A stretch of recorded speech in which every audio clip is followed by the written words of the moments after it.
Assalamualaikum warahmatullahi wabarakatuh. Bagaimana kabarnya hari ini? Ya, semoga sehat selalu ya. Dan jangan lupa tetap di rumah dan tetap jaga kesehatan, oke? Nah, sekarang kita melaksanakan pembelajaran jarak jauh ya. Apalagi masih pada masa pandemi seperti ini. Nah, kita diajarkan untuk belajar di rumah. Kali ini kita akan belajar di kelas 2 ya. Nah, untuk di kelas 2 kita belajar pada tema 1, subtema ketiga, dan pembelajaran 1. Oke, kita belajar pada tema 1 yaitu hidup rukun, subtema ketiga yaitu hidup rukun di sekolah. Nah, sebelum kita memasuki pelajaran, alangkah baiknya kita berdoa dulu ya, agar apa yang kita pelajari hari ini dapat bermanfaat. Amin. Angkat kedua tangan dan tundukkan pandangan sejenak. Bismillahirrahmanirrahim. Rabbi sidni ilman warzuqni fahman. Ya Allah, tambahkanlah ilmu untukku dan berilah aku pemahaman yang baik. Amin. Oke, sekarang kita sudah berdoa. Nah, sekarang Ibu Guru mau tanya nih, apa yang dikatakan dengan hidup rukun? Ada yang tahu? Ayo, apa yang dimaksud dengan hidup rukun? Hidup rukun di sekolah, hidup rukun di rumah, atau di lingkungan sekitar kita. Ada yang tahu apa itu hidup rukun? Nah, kalau belum tahu, coba tanya sama ayah atau bunda ya, atau yang ada di sekitar kita. Apa itu hidup rukun? Ya, hidup rukun adalah saling menghormati dan menyayangi antar sesama. Jadi, kita harus saling menghormati, menyayangi antar sesama manusia. Oke, dan hidup rukun di sekolah itu yang seperti apa? Ya, hidup rukun di sekolah itu misalnya kita harus menghormati bapak ibu guru di sekolah, menyayangi teman-teman, kemudian menghargai adik-adik, menghormati kakak-kakaknya ya. Kita memasuki pembelajaran pertama. Ada bukunya, ini buku dari Kemendikbud, Hidup Rukun, dan edisi revisi 2017. Ibu Guru menggunakan buku ini ya untuk sebagai acuan kita belajar, oke? Oke, kita simak baik-baik percakapan antara Ibu dan Udin ya sebelum berangkat ke sekolah. Nah, setelah itu akan ada beberapa pertanyaan dari percakapan ini. Oke? Silahkan diperhatikan di bukunya. Di buku seperti ini halaman 98. Nah, ada percakapan antara Ibu dan Udin. Bekal makanan yang dibawa Udin disiapkan oleh Ibu.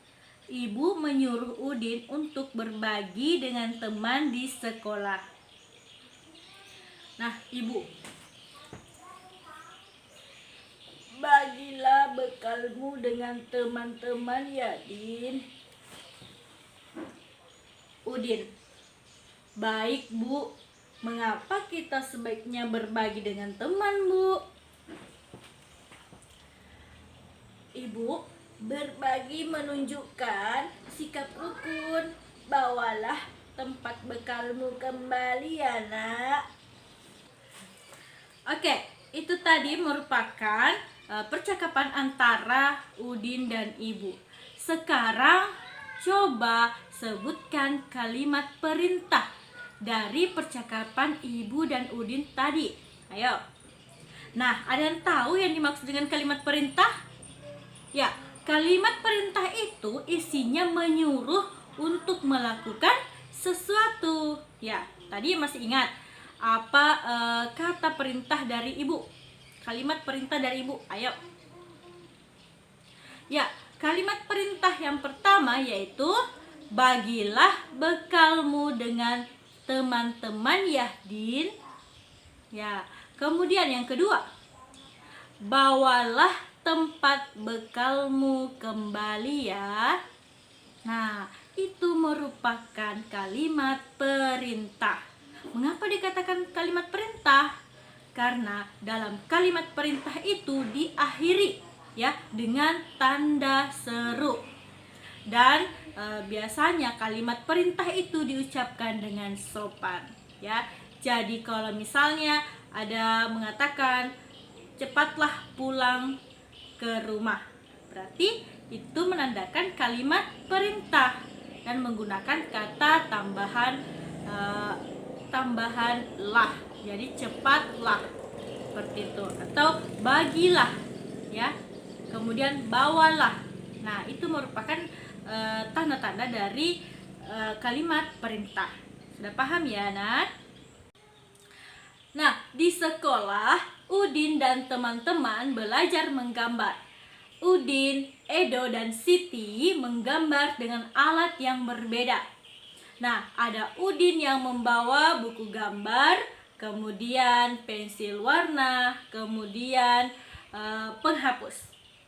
Kemudian Edo membawa buku gambar dan spidol berwarna. Nah, selanjutnya ada Siti. Siti membawa buku gambar dan krayon.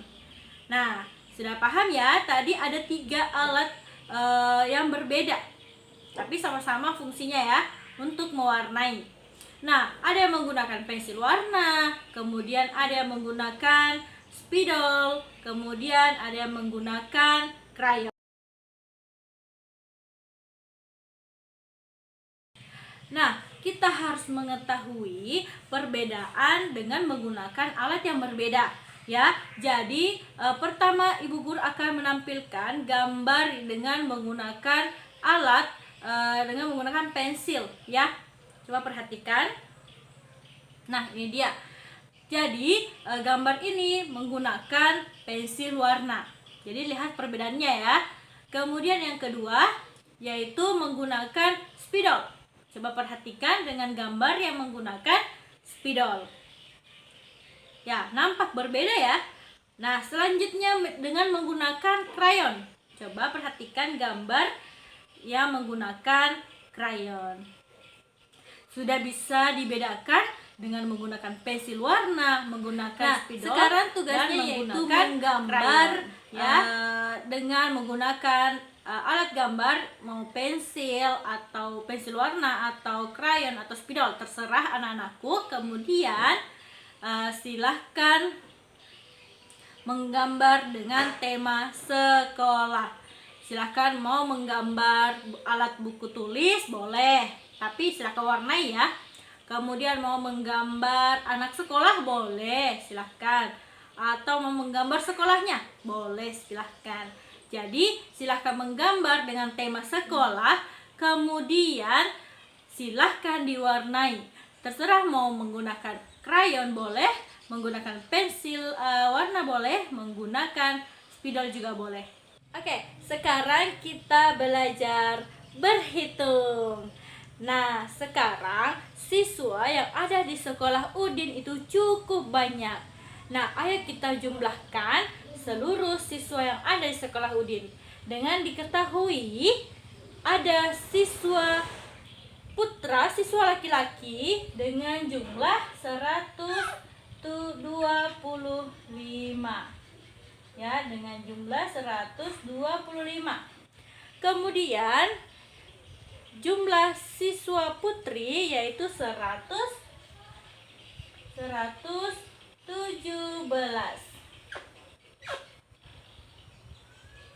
Ya, 117. Nah, jumlah siswa di sekolah Udin itu ada berapa? Nah, cara untuk penjumlahan dapat dilakukan dengan 2 cara, yaitu cara pendek atau cara panjang. Nah, kita akan mempelajari bagaimana cara menghitung dengan cara panjang. Perhatikan ya, kita sudah tulis angka 125 dan 117.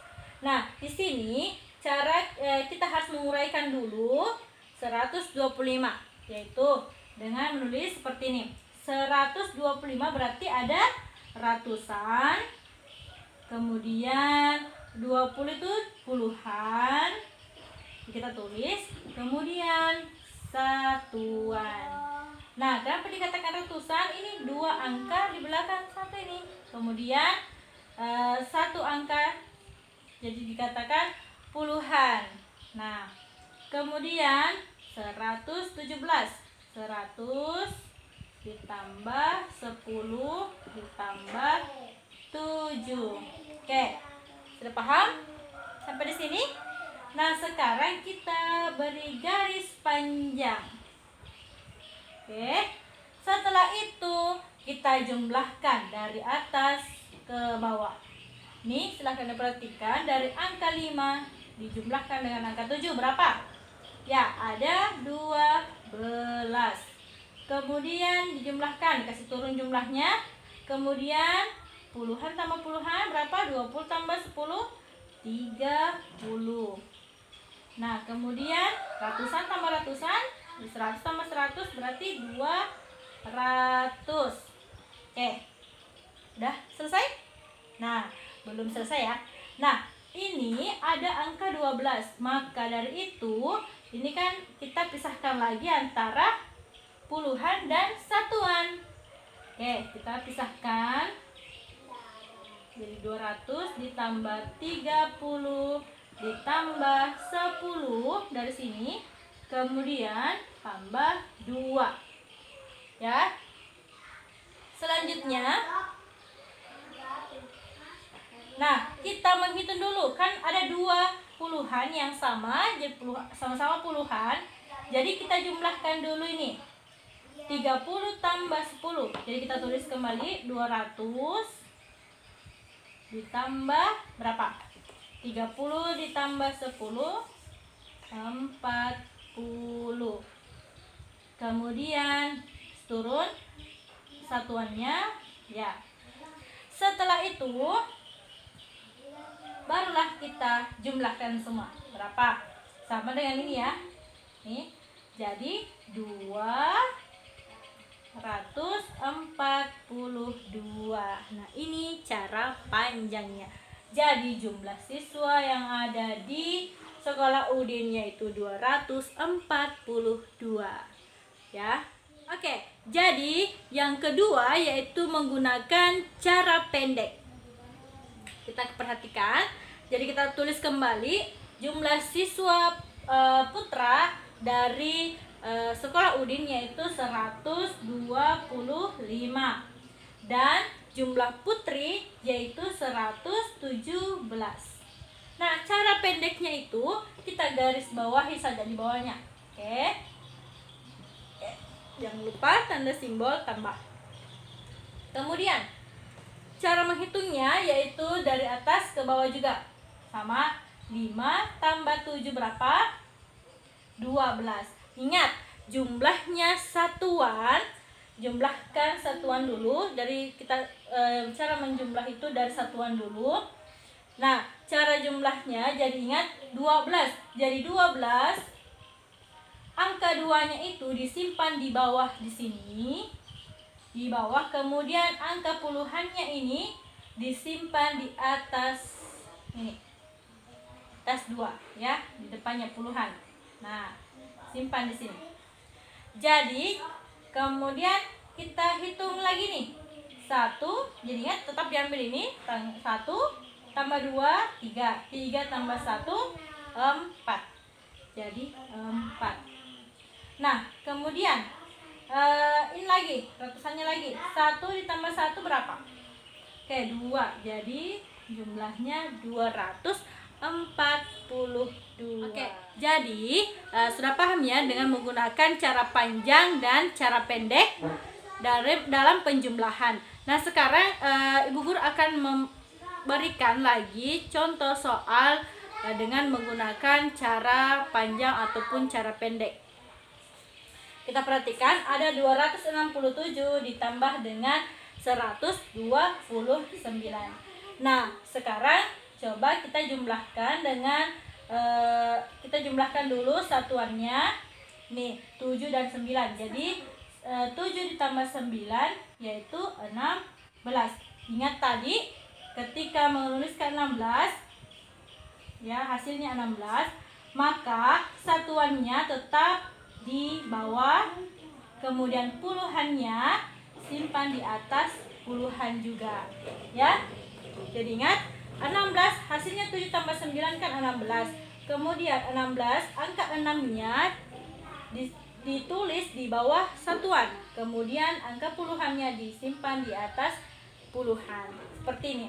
Jadi 1 tambah 6 7, 7 tambah 2 9. Kemudian ditambah lagi 2 tambah 1 sama dengan 3. Jadi jawabannya 396 ya. Nah, sekarang menggunakan cara panjang, yaitu 267 ditambah dengan 129. Kita uraikan lagi, yaitu 200 tambah 60 ditambah 7. Masih ingat tadi? Kemudian selanjutnya 100 ditambah 20 ditambah 9. Nah, kita garis lagi. Perhatikan. Kemudian kita jumlahkan paling ujung dulu satuannya. Ya, 7 tambah 9 16. Jadi kita tulis 16. Beda ya, seperti tadi dengan cara pendek, ini berbeda. Kemudian turun tambah. Kemudian 60 tambah 20 80.